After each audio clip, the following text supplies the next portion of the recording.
Petrol आणि डिझेलच्या टंचाईच्या संदर्भात सातत्याने जी चर्चा चाललेली आहे त्यामध्ये साधारणपणे असं लक्षात येत आहे की सरासरीपेक्षा पेट्रोल आणि डिझेलची मागणी ही प्रचंड मोठ्या प्रमाणात वाढलेली दिसते। त्याचीही आपूर्ती आपण करतो, पण कुठेतरी याच्यात साठेबाजी होते आहे असे निदर्शनास येत आहे।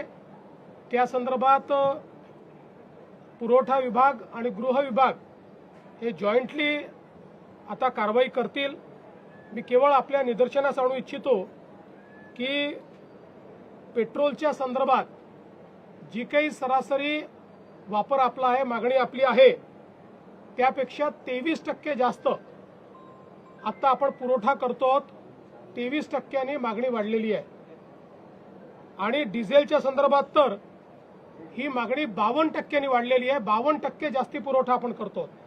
म्हणजे सरासरी मागील वर्षी किंवा याही वर्षी प्रतिदिनाचा जो पुरवठा या काळातला त्या पुरवठ्यापेक्षा 52% जास्त डिझेल हे आता पेट्रोल पंपाच्या माध्यमातून आपण पुरवतो आणि तरीही टंचाई सदृश स्थिती ही तयार होते।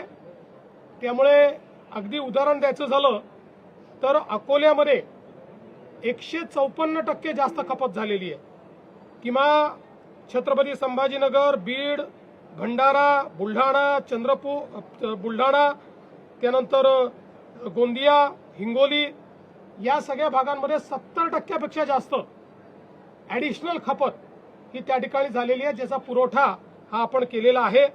आणि म्हणूनच एकीकडे शेतकऱ्यांना डिझेल मिळालं पाहिजे याकरता आपण प्रयत्न करतो, पण निश्चितपणे त्याचा फायदा किंवा गैरफायदा हा काही लोक घेत आहेत। या दोन गोष्टी महत्त्वाच्या आहेत।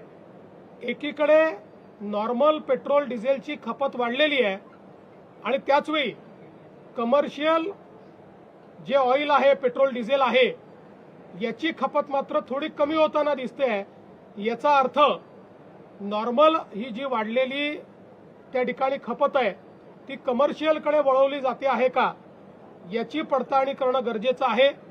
त्या दृष्टीनं आज आम्ही आदेश दिलेले आहेत, कारण आपण समजू शकता 52% वाढ आणि त्याची आपूर्ती आपण करतो, याचा अर्थ कुठेतरी याच्यामध्ये कोणीतरी साठेबाजी करताय आणि म्हणून ती साठेबाजी थांबवण्याचा प्रयत्न आमचा चाललेला आहे। कांद्याच्या संदर्भात आपल्याला कल्पना आहे की कालच केंद्र सरकारने कांदे खरेदीचा भाव हा 3.5 रुपयांनी वाढवून त्या ठिकाणी जवळपास 15 रुपयापर्यंत तो भाव नेलेला आहे। मोठ्या प्रमाणात खरेदी देखील सुरू केलेली आहे। आम्ही केंद्र सरकारला या संदर्भात बैठक घेण्याची विनंती केली होती। उद्या संध्याकाळी केंद्र सरकारमध्ये तशा प्रकारची बैठकही लागलेली आहे। कांद्याच्या संदर्भात सातत्याने राज्य सरकार आणि केंद्र सरकार हे इंटरव्हेन्शन करतायत।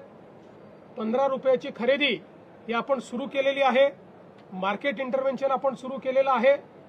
निश्चितपणे शेतकऱ्याच्या संदर्भात राज्यातलं सरकार हे संवेदनशील आहेत। काही लोक विनाकारण या संदर्भात राजकारण करू इच्छितात आणि फोटो ऑपॉर्च्युनिटी करण्याचा प्रयत्न करतायत। त्यांनाही माझं सांगणं आहे की जर राज्य सरकारने आणि केंद्र सरकारने 15 रुपयाने खरेदीचा निर्णय केलाय, तुमच्या काळात कधी केला होता काय दाखवा, तो कधीच दिसणार नाही। आम्ही संवेदनशील आहोत म्हणूनच हे करतो, पण आम्हाला याची कल्पना आहे की एवढं करून भागणार नाही, अनेक गोष्टी कराव्या लागतील आणि म्हणूनच केंद्र सरकारसोबत उद्याला बैठक आम्ही करतो आणि त्या बैठकीतून दीर्घकालीन काय उपाययोजना करता येतील याचा प्रयत्न केला जाणार आहे।